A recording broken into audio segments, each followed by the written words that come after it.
speaking with Lance Mortlock. Lance is an author of many papers, but his latest book, called Disaster Proof: Scenario Planning for a Post-Pandemic Future, will be our topic today on Project Management Paradise. Lance, you're very welcome to Project Management Paradise. Thank you for having me. I'm excited to be here. Well, we're excited to hear what you have to say, because it's very, very topical at this moment in 2021. But before we get to that, tell us a little about yourself. You spent more than 20 years living abroad in a plethora of different countries, advising companies on strategy and project management, and currently you're partnering with EY in Canada. Yeah. I'm I guess a career consultant. Spent, as you point out, my career really going from country to country and project to project, advising all kinds of companies: mining, oil and gas, power and utilities, government, public sector organizations, working on some of their most strategic issues. Whether that's reforming the strategy, changing the business model, mergers, acquisitions. 90% of my time is spent as a strategic advisor. And then I would say the rest of my time, I split between writing, and as you mentioned, I love to write points of view around business challenges and different business topics. And I'm also a visiting professor at the business school here in Calgary. So I teach strategy and mentor students, and so I really enjoy that. That's a very substantial 10%. That's, in fairness, for all that you do, that could be each of those could be a full-time occupation for a regular guy or gal. Tell us how you come into the world of scenario planning, and as you say, you're lecturing about it. You've got a plethora of examples under your belt, I'm sure. But how did it all begin? Yeah, I mean, as a strategy consultant, I have had the opportunity to work with all kinds of organizations on future setting and thinking about an organization's path forward. And very early on in my career, I worked with Shell. Actually, I was based in Aberdeen for a couple of years, and I worked with Shell's integrated planning team. And if you know anything about scenario planning, and if you research it, you quickly realize that Shell is one of the eminent leaders in the scenario planning space. They've in fact been doing it for 50 years. It's evolved quite a bit over the last 50 years, but they've been doing it nonetheless. And so the early exposure with Shell gave me a sense of the power of this tool. And I would say, over my career, from project to project, I've used aspects of it in different ways to help, the clients that I've been working with on their complex issues. And it kind of stemmed from there. And then I would also say it strikes me that we live in a world where there's a huge amount of volatility, uncertainty, complexity, ambiguity, and it feels like that is accelerating. And so clients and organizations, both in business and in government and public sector, are looking for ways to make sense of this uncertainty. And this is a very powerful tool to help with that. Okay, so over the years, many disasters have happened, whether it's financial, like the Wall Street crash in 29, and the more recent one, like nearly 100 years later, I guess. And we've had, mentioning Shell there, the OPEC oil crisis back in the 70s. There's so many disasters that have gone on, but to your point, they seem to be coming with alarming regularity, or the distance between these crashes is now becoming very, very close together, like thunder and lightning overhead. What can history teach us about scenario planning for disasters such as these? Because some are preventable, or some may be mitigated, but not not all can be managed. No, I mean, you're right. And yes, like it's interesting, like when you go back to as far back as the 70s, and we look over the last 50 years, we keep having these boom and bust cycles where, there's periods of boom, where there's growth, there's investment, there's prosperity, and then something happens.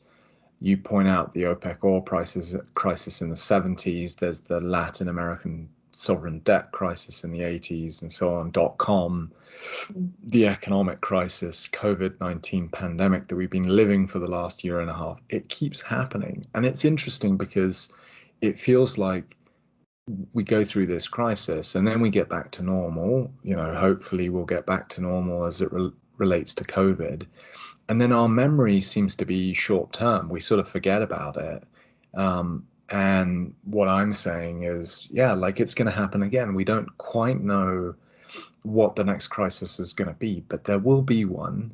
And it will likely happen within the next 10 years. So, what are we doing as society and as businesses to prepare for that? Do we have the right level of business resilience, the shock absorbers in our organization to be ready for that next crisis, because it's going to occur. And so, what I advocate for in Disaster Proof in my book is leaders need to take this more seriously. They need to take the results of this more seriously as we go forward. I talk about in the book a couple of case studies. One being the Center for Strategic and International Studies, CSIS, in the US, but also the World Economic Forum, um, who, by the way, endorsed my book. And both of those organizations, a couple of years ago, had done some future thinking around the use of scenarios and global pandemics, and they were largely ignored. Like, people are not taking the results of these things seriously.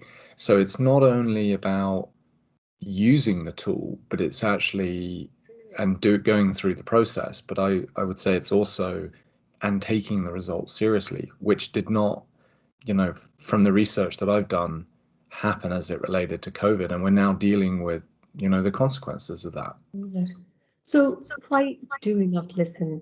Because history does repeat itself, Lance, in many, many ways, with the wars and with these crises that happen. And even just there, as I mentioned, in the 100 years, we've had two severe financial crashes. But there was that event 301. I think you alluded to there from that conference. Why don't we listen? Why don't the people listen? Maybe. Yeah, I mean, I think it's a combination of. I go back to people have a short term, a short term memory, and I think we look for things in the environment that reconfirm our beliefs, and we fail sometimes to recognize, those signals in the external world that might not confirm our existing beliefs. So that's one thing. Secondly, I would say, we what I call in the book, we get into this sort of these confined riverbanks, and we need to expand the riverbanks and actually say what's possible, what's probable, could be much wider than what we're thinking right now. Humans generally do not like change. We struggle to deal with change, and there's all kinds of research that supports that. One of the great change management professors that I quote in the book is Professor John Cotter at Harvard. And if you read any of his work and any of his very popular books, um, he just talks about like how as humans, like particularly in business, we struggle with change, and I think you get into a comfort zone, and then you get squarely hit on the side of the face with something unexpected. And that's why, again, I'm advocating for more progressive thinking, use of tools like scenarios and future thinking to create more intelligent organizations that are more systems based in their thinking, trying to understand what's happening in the world and the uncertainty, more formalized processes for understanding uncertainty. Some companies do it pretty well, like Mm. Rolls-Royce, a really great luxury car company. They formalize uncertainty management, do a good job of, in a very competitive car market, understanding the uncertainties in the world through the use of scenarios. We need to do more of that. Companies need to do more of that. Yeah, so there's kind of, well, the what if scenarios. So what if things are really, really good? How do we manage the explosion in the market? And then if things perhaps are really not so good, how do we manage the implosion in the market? So can you give me maybe an example of a company or an organization or a government or whomever that haven't handled scenarios or events well, or where they haven't had a good reaction or good handling of the situation? Yeah, I mean, one of the examples that I talk about in my book is with the Canadian government, in fact. And prior to COVID, they had a unit set up that was using signal monitoring and in fact some pretty interesting technology called natural language processing, which is an AI technology, and they were using it to monitor diseases around the world. And the idea being it was an early warning system that would inform their strategic thinking around potential pandemics before they became major issues. And so this unit had played a successful role in SARS, in MERS, in other diseases. And unfortunately, right before COVID, the Canadian government decided to defund it. There was an article in the Globe and Mail. I talk about it in the book. Um, and, that struck me as an example of where, these kinds of signal monitoring, which is part of the scenario planning process, Mm. is equally as important. And so had we not defunded that, had we got that early warning in time, we could have averted potentially a number of deaths. We could have, advanced prepared PPE equipment that we didn't have in those early days last year. Yeah. We could have prepared hospitals and ventilators for an increase in patient numbers. And we could have taken different measures to shut down airline traffic and testing and. But we didn't. We defunded something, and again, we're dealing with the consequences now. And what was the time difference between when that program stopped or was defunded and to when COVID became a worldwide pandemic, really?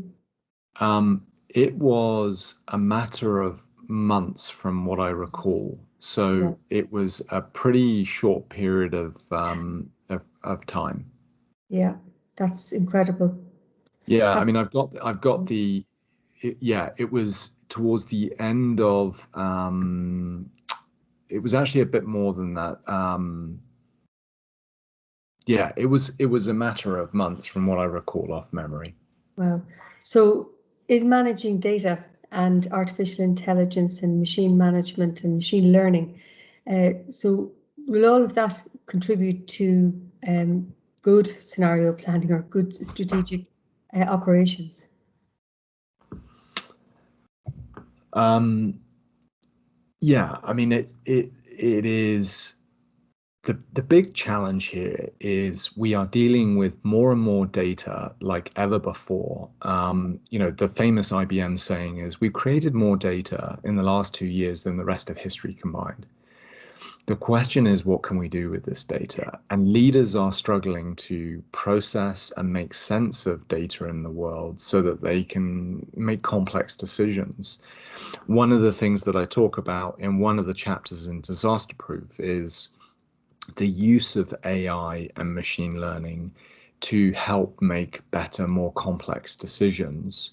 And traditionally the use of AI in much more operational processes is now advancing to more strategic use in strategic processes like strategic planning, like scenario planning. And so there's this untapped tool where, leaders can make greater sense of all this data and information that exists in the world using NLP type tools to process that information, to drive insights, and to uncover, risks, but also opportunities, because there's two sides to this. And so what I try and advocate in my book is that let's start using these tools in more strategic processes. There are early signs of it being used. Examples of the use of artificial intelligence is in hurricane management in the US.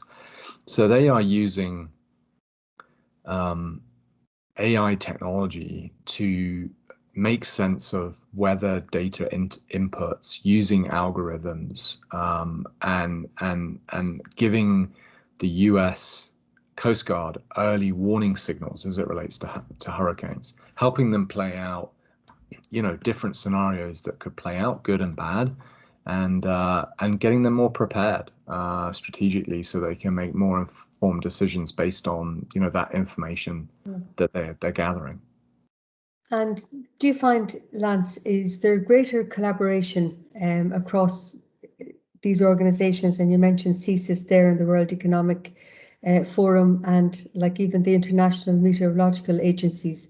Do you find that now there's greater collaboration in order to prevent or at least best manage these events when they occur? Oh, great question. I would like to think that there's greater collaboration, but I mean, you, like I, have observed the last year and a half as we were dealing with the pandemic, for example. And, I think the one thing that we have learned through the last year and a half is global cooperation is so important.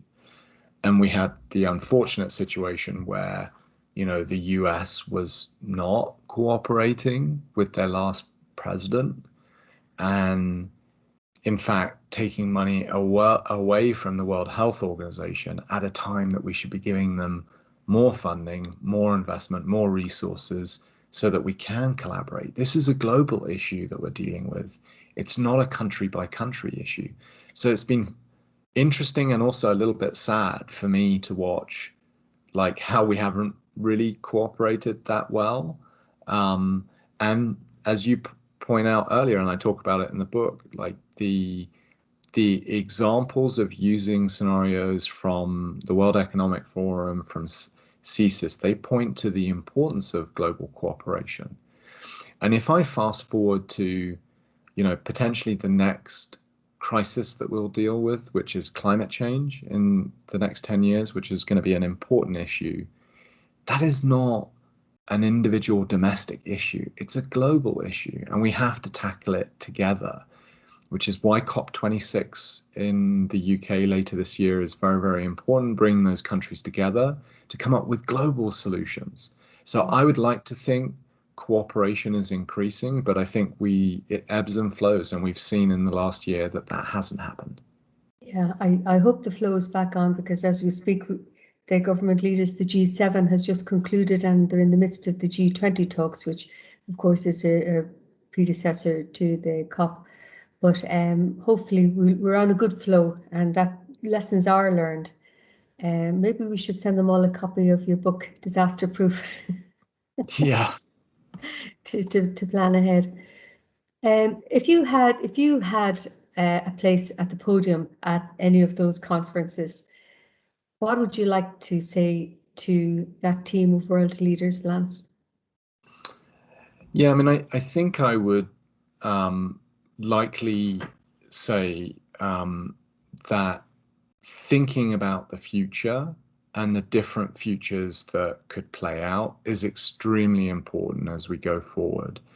In fact, one of the things that Dr. Klaus Schwab, the founder of the World Economic Forum, said to me when he endorsed disaster proof is, scenario planning is perhaps one of the most important strategic tools as we go forward.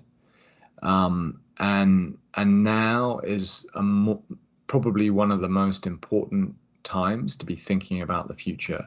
It's been an incredibly challenging year and a half, but I think now is an opportune moment to kind of reflect on the past and what's happened and chart, different futures that could play out and understand what that means. And so what I would say to, those leaders is, let's work together in the spirit of collaboration in your comments, and let's paint these different futures that could play out. And I think that, there is a future that could play out that is, we do get to net zero.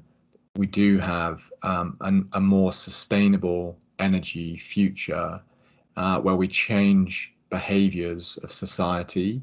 But there's also another future that could play out that isn't so good. And then there's in between.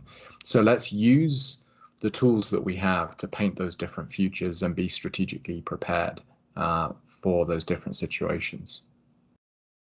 We'll try and get you a spot at the next conference there, Lance. I'd appreciate that. Lance, thank you very much for talking with us on Project Management Paradise. We really appreciate it. And we'll have the contact for your book, Disaster Proof Scenario Planning for Post-Pandemic Future, in the show notes. And we appreciate your time today. Thank you for having me.